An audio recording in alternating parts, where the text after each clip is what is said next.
projet de Monumenta, c'est de faire en sorte qu'un artiste, dans ce bâtiment particulier, s'y confronte. Et pour ça, Daniel Buren est particulièrement à l'aise parce que une des données essentielles de son travail, c'est de partir des données du bâtiment dans lequel il intervient, des lieux dans lesquels il intervient, ce qu'il appelle le travail in situ. Et donc c'est à partir du Grand Palais et des caractéristiques du Grand Palais qu'il a élaboré ce travail.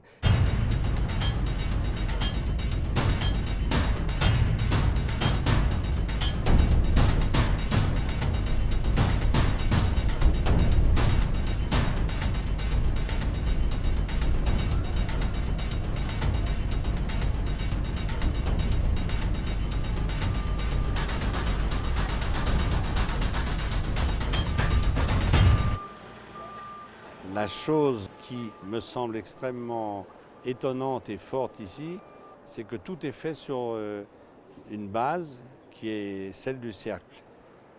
Donc je commence aussi à travailler en me demandant comment peut-on introduire ou jouer avec cette forme absolument récurrente ici. Tout est rond et quand c'est pas rond, c'est ovale et de toute façon c'est courbe.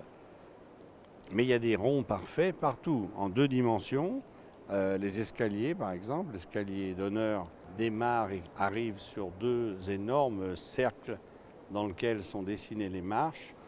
Évidemment, la coupole centrale, qui est une succession de cercles concentriques.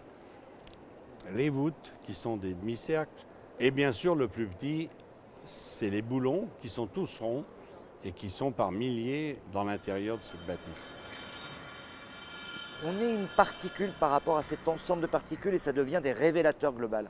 Soi-même et le travail d'une subtilité inouïe de Daniel Buren, parce que c'est vrai que pour un photographe, pour un caméraman, pour des yeux, pour des oreilles aussi, puisqu'il ne faut pas oublier cette dimension sonore qui est importante dans le projet, eh bien on est dans la matière.